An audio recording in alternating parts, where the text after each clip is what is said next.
নমস্কার, রাধারানী হেসেলে আবারও সবাইকে স্বাগত। আজকের আমি পুলি পিঠে করব।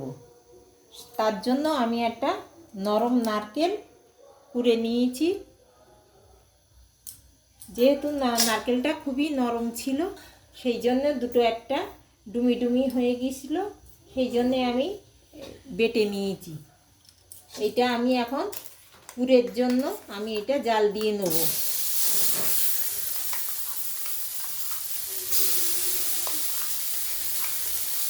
খুব সুন্দরভাবে আমি বেটে নিয়েছি। আর আমি এতে কিছুটা পাটালি দিয়ে দেবো। আজকে পাটালি দিয়েই আমি পুলি পায়েসটা রান্না করব। এদিকে দুধ বসিয়ে দিয়েছি গ্যাসের ওই পাশে। আমি 2 লিটার মতন দুধ নিয়েছি। ফুটিয়ে অনেকটা ঘন হয়ে এসছে, আরও কিছুক্ষণ ফুটাবো। তারপরে আমি পুলিগুলো তৈরি করে ওর মধ্যে দেবো। প্রথম থেকে শেষ পর্যন্ত দেখার জন্য অনুরোধ রইল। আশা করছি ভালো লাগবে। পুরো ভিডিওটা দেখবেন, কেউ যেন চলে যাবেন না।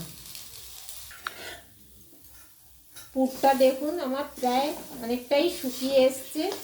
নরম নারকেল তো একটু শুকোতে দেরি হচ্ছে। আমি আরও কিছুক্ষণ এটা একটু শুকিয়ে নেব। নিয়ে এই কড়াতেই আমি চালের গুঁড়ো দিয়ে গরম জলে ফুটিয়ে একটা ডো বানিয়ে নেব পুলি করার জন্য। আর কিছুক্ষণ করে আমি এটা নামিয়ে ঠান্ডা করতে দেবো। পুরটা আমার হয়ে গেছে, আমি নামিয়ে দিয়ে ঠান্ডা করতে দিয়েছি। একটা বাটিতে নামিয়ে দিয়েছি। আর এবার আমি জল কিছুটা এখানে দিয়ে দিয়েছি। জলটা ফুটে উঠেছে। এবার আমি 1 চামচ মতন ছোট চামচের লবণ দিয়ে দিচ্ছি। দিয়ে আমি চালের গুঁড়ো দিয়ে একটা ডো বানিয়ে নেব।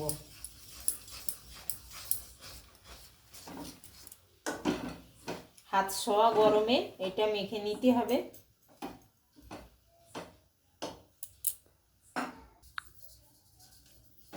ডোটা আমার হয়ে গেছে দেখুন। আমি জলে ফুটিয়ে ভালো করে করে নিয়েছি। এইবার আমি নামিয়ে দেবো। দিয়ে আমি একটু ঠান্ডা হলে হাত দিয়ে মেখে একটা, যেমন লুচির ডো বানায় তেমনই একটা ডো বানিয়ে নেব। আমি চটকিয়ে এরকম একটা ডো বানিয়ে নিয়েছি। তার থেকে এবার আমি ছোট ছোট লেচি কেটে, লুচির মতন লেচি কেটে আমি এইভাবে হাত দিয়ে চেপে চেপে প্রত্যেকটা খুলি বানিয়ে নেব। নিয়ে এভাবে আমি বানিয়ে নিয়ে আমি এর মধ্যে একটু পুর ভরে দেবো।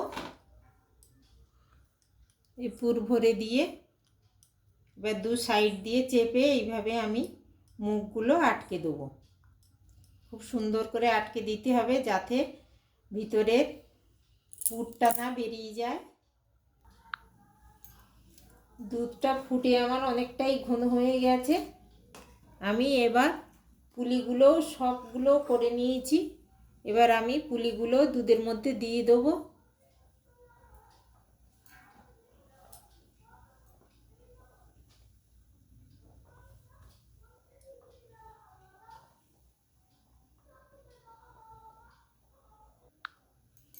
সমস্ত পুলিগুলো আমি দুধের মধ্যে দিয়ে দিয়েছি। এবার আমি 2টো এলাচ একটু থেতো করে নিয়েছি। খোসাটা দেবো না, দানাগুলো আমি দিয়ে দেবো। তাতে খেতে অনেকটাই ভালো লাগে, এর গন্ধটাই সুন্দর এলাচের।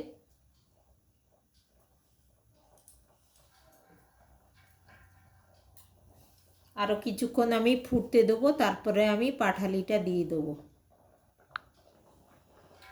বেশ অনেকক্ষণ ফুটে গেছে। এবার আমি পাটালিগুলো দিয়ে দেবো। আমি এখানে কোনো লবণ ব্যবহার করিনি। অনেকে লবণ পছন্দ করেন, তারা দিতে পারেন। আমি দুধে ঠিক লবণটা পছন্দ করি না, সেই জন্য আমি দিলাম না। আবারও আমি কিছুক্ষণ ফুটিয়ে নেব, যতক্ষণ না পাটালিগুলো গুলে যায়।